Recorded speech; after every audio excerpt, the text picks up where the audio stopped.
Here's an amazing story for you folks. A life-saving surgery ended up being a life-altering experience. He was just shy of 4 years old when he went in for emergency surgery. He slipped out of consciousness, and that's when he says he entered into heaven. He met people he never knew, like his grandfather. Colton Burpo and his father, Todd, that is, highlight this remarkable experience in the new book, Heaven is for Real. I was looking right at Jesus. That's right, Colton, their 11-year-old, has been to heaven. It all started when Colton was 4 with a near tragedy. After 17 days in the hospital, Colton emerged, but he was different. He began speaking about things he couldn't possibly know about. His mother's miscarriage, his father's prayers, and a visit with his great-grandfather, Pop. It all led to this book, Heaven is for Real. Todd, Sonia, and Colton Burpo are with us now. Good morning to all of you. Good morning. Nice to see you. Colton, I want to talk to you in a second, but let me talk to you first, Todd, and get this right out of the way. People are going to say, this is a pastor. Yes. This is a believer. This is a man of the cloth. He wants desperately to believe this, and he wants others to believe it, and that's why this story is out there. How do you respond to people like that? Well, at first, we were surprised. We doubted ourselves. We never anticipated to talk to our son about these things. And what caught my attention, or what grabbed mine, is when he could tell me where I was while he was in surgery. The surgeon couldn't tell me that. And you asked him how he knew that, and he said, because I could see you. I was sitting, I think he even said, I was sitting in Jesus' lap as you were doing all these things. So you were cynical, both of you, a little bit at first, until you started to hear these things. I think a question a lot of people would like to ask you, Colton, is what did heaven itself look like? I mean, is it the way I talk about it to my kids? Is it above the clouds? Does everybody float? What's it like? Well, there's a lot of colors. There are a lot of people and a lot of animals. You know, I think the story that's going to get a lot of people's attention, Sonia and Todd, is the story he told. He came back and he met the child that you had miscarried, and that was a couple of years earlier. Had you ever told him about that incident? Not at all.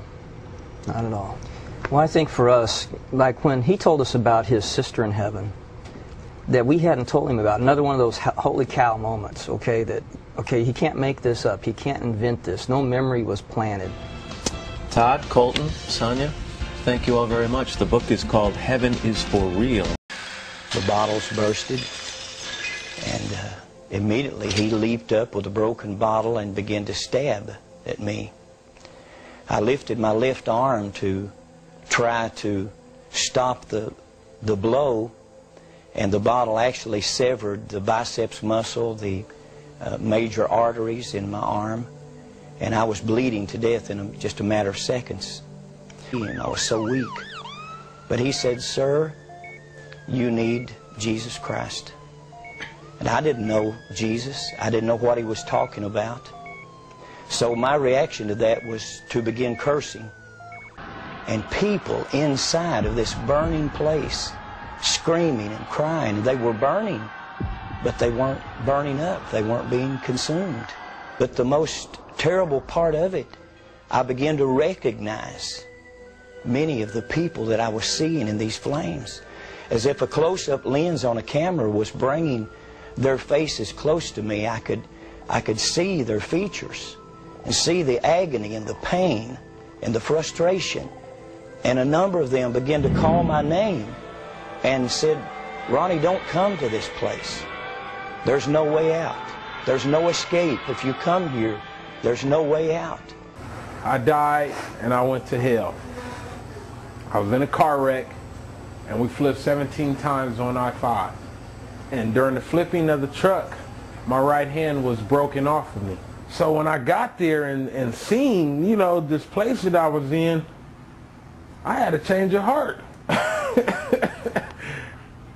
This was a mistake. What am I doing here? And, you know, just having that feeling come over, this is a mistake, Lord. You made a mistake. I ain't supposed to be down here.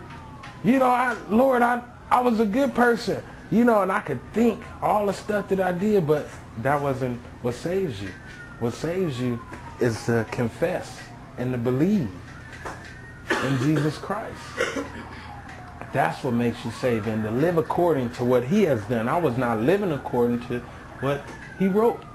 But yet I knew You know what I'm saying? But yet my actions were different from what I knew. So my actions is the truth and what led me there. The airplane did the pre-flight checkup. We took off. We were going, probably 100 miles an hour, maybe 100, 150 feet in the air. And the first thing I remember is the pilot yelled and slapped me on the side and said, "That's it, we're going down. We lost our engine." But I, in fact, lived through the night and the next day, and my spirit sat up in my body, and my spirit was ejected from my body. And I went into a realm that I understand now to be the second heaven. And instantly I knew, see, time was gone, and I was aware of eternity. And it's the most profound thing in the world. I could feel something on my right side, and I looked, and literally I saw this. I could see and feel and taste the nature of this thing that was closing, and it was black. It was blacker than black, and it was a bottomless pit without a bottom. And it was closing, and the more it closed in front of me, the more I felt the nature of it. It's the separation of all life. There's no experience, there's no matter, there's no chance of changing anything. No reversal. No reversal. It's irreversible, eternal separation. It's more horrible and terrifying and hopeless than I can describe in any human terms. It was, I screamed in my spirit, "God, I'm sorry, I want to live, give me no chance." And instantly, I was standing in the presence, in the throne room of Almighty God. Instantaneously, I knew I would never die for eternity. Simultaneously with that, I was bathed and baptized in the undiluted love of God the Father. Now, I can't say that in words that do it justice. Funny thing is, when I came back, it was so bizarre because my spirit, I could feel myself literally traveling from the third heaven through the second heaven, through the earth's atmosphere, and feel my spirit press into my body. And I could hear out of these ears and see the ceiling out of the eye that wasn't blind. If you don't know God, believe me, you need to know the living God. He created you for a purpose, and it's not just to hang around this earth. It's brief, whether it's 19 years, it's been 19 years, I'm 57 now, whether I live to be 100 or not, it's like that compared to eternity. But what you do now, you can choose to know and love God.